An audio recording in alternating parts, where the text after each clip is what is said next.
students, today that we deal with the new chapter, that is the cell and its organelles. So before that we deal with the cell and its organelles, first we should be know the branch of the cell and its organelles, that is the cell biology. How you can make the definition of the cell biology? It is the branch of biology.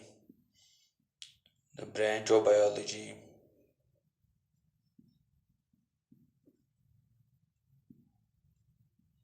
which deals with all aspects of the cell, with all aspects of the cell, all aspects of cell. तो cell biology अगर हम देखेंगे, ये branch of biology है जो हमें cell के बारे में बताता है. मगर किस सेल के बारे में बताता है? विद ऑल एस्पेक्ट्स, जो सेल का हर एक कॉर्नर के बारे में हमें बताता है. लाइक फॉर एग्जांपल ये हमें सेल स्ट्रक्चर के बारे में बोलता है. तो अगर हम देखेंगे ये ब्रांच ऑफ बायोलॉजी हमें सेल स्ट्रक्चर के बारे में बोलता है, या सेल फिजियोलॉजी के बारे में बोलता है, फिजियोलॉजी के बारे में बोलता है, या cell energetics, how the cell produces the energy. तो ये भी हमें बताता है सेल बायोलॉजी ही. तो how the cell reproduces, that's the cell reproduction के बारे में बोलता है. How the cell take growth and development, तो सेल ग्रोथ के बारे में बोलता है या सेल डेवलपमेंट के बारे में बोलता है. Got it. तो अगर हम देखेंगे ये सेल बायोकेमिस्ट्री सेल ऑर्गेनेलिस के बारे में बोलता है, सेल ऑर्गेनेलिस के बारे में बोलता है. तो इसी तरीके से सेल बायोकेमिस्ट्री के बारे में ये बोलता है, बायोकेमिस्ट्री के बारे में बोलता है. तो अगर हम देखेंगे सेल साइटोजेनेटिक्स, सेल साइटोजेनेटिक्स के बारे में बोलता है. सो सेल बायोलॉजी वो ब्रांच ऑफ बायोलॉजी है जो हमें हर एक एस्पेक्ट ऑफ सेल के बारे में बोलता है. ये सेल के सेल स्ट्रक्चर के बारे में बोलता है, या सेल फिजियोलॉजी के बारे में बोलता है, जैसे functioning of the cell, how the cell functions. Got it. या सेल एनर्जेटिक्स के बारे में बोलता है, how the cell produces the energy, that is ATP and ADPH. Got it. या सेल रिप्रोडक्शन के बारे में बोलता है, हाउ द सेल रिप्रोड्यूसेस, या how cell takes the growth, shows the growth and development. Got it. या हमें cell organelles, different cell organelles के बारे में बोलता है, like Golgi apparatus, mitochondria, chloroplast. Got it. Nucleus के बारे में बोलता है, लाइसोसोम्स के बारे में बोलता है. ये सेल बायोलॉजी हमें सेल बायोकेमिस्ट्री के बारे में भी बोलता है, कि जैसे कि सेल की बात करेंगे, सेल बायोकेमिस्ट्री में क्या होता है. Actually the chemicals which is related with the cell is called as the cell biochemistry. Got it. Like carbohydrates, proteins, lipids, या सेल साइटोजेनेटिक्स. साइटो का मतलब cell and genetics, that is the branch of biology which deals with the transmission of the hereditary material. तो how many chromosomes are present inside the cell, तो उसके बारे में हमें ये बोलता है. It was all about the cell biology. So cell biology वो branch of biology है जो हमें हर एक aspect of cell के बारे में बोलता है. कि अगर हम देखेंगे सेल, ये तो सेल बायोलॉजी था. सेल बायोलॉजी के बाद अगर हम देखेंगे what is the cytology. Cytology हम किसको बोलेंगे? साइटोलॉजी. तो अगर हम साइटोलॉजी की बात करेंगे, cytology what is the cytology? It is the study of the cell under microscope.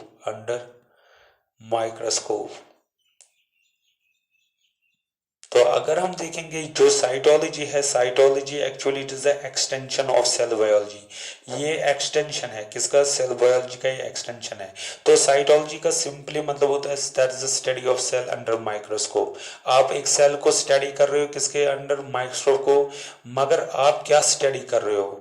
आप सेल के बारे में क्या स्टडी कर रहे हो माइक्रोस्कोप में? या तो सेल स्ट्रक्चर, या आप सेल स्ट्रक्चर के बारे में कर रहे हो, that is the regarding the different organelles which are just located inside the cell. या सेल के functions आप study कर रहे हो किसके under? that is under the microscope. So cytology is simply the extension of cell biology. It is the study of the cell under microscope, and you just study regarding the cell structure and cell functioning. Actually this cytology, it comes from the two Greek origin words. Cell cytology जो है cytology, it comes from the two Greek origin words. The first one is the kaitos. Kaitos का मतलब होता है cell, and logos का मतलब होता है स्टडी, तो cell study, so cytology is the actually the cell study, ये क्या है, it is actually cell study, study of the cell under the microscope. और अगर हम देखेंगे this cytology, the term cytology was given by the Hertwig, जो cytology है इसकी टर्म किसने दी, cytology term was given by the Hertwig, ये हर्टविग ने दी है, किसने दी है, हर्टविग ने।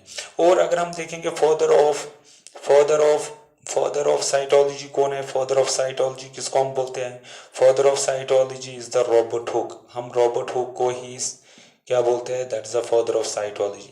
अगर हम देखेंगे फादर ऑफ मॉडर्न साइटोलॉजी किसको बोलते हैं, father of modern cytology, father of modern cytology जो है दैट इज स्वैनसन, कौन है, स्वेंसन को हम बोलते हैं फादर ऑफ मॉडर्न साइटोलॉजी।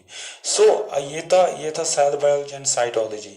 अगर अब हम देखेंगे what is the cell, cell simply means, what is the cell, how you can define the cell, cell simply means that's a morphological and physiological unit. So cell, what is the cell, how you can define the cell, it is a morphological and physiological unit of life, physiological unit of life। अगर हम देखेंगे what is the cell, अगर हम बात करेंगे what is the cell, how you can make the definition of cell, it is the morphological and physiological unit of life। morphology को हम structural भी बोलते हैं because actually it forms the structure of all living beings, तभी तो हम इसको morphological और structural बोलते हैं। physiological को हम बोलते हैं functional, got it। so अगर हम देखेंगे cell, it is a structural and functional unit of life, got it. तो मैंने आपको बोला इसको मॉर्फोलॉजी इसलिए बोलते हैं because it forms the structure of all living beings. तो why we call say physiology, all the functions occur inside the cell, सब कुछ फंक्शन जो होते हैं ना वो सेल में ही होते हैं। And the term cell was given by the Robert Hooke. तो अगर हम देखेंगे जो सेल की टर्म है ना, तो ये किसने दी है, जो सेल है, the term cell was given by the Robert Hooke, Robert Hooke ने एक्चुअली ये टर्म दी है। रॉबर्ट हुक कहाँ से दी है, actually the term comes from the cell, comes from the cella, आया समझ में, तो सीला से ही दिया है, एक्चुअली सीला किसने दिया है, रॉबर्ट हुक ने दिया है।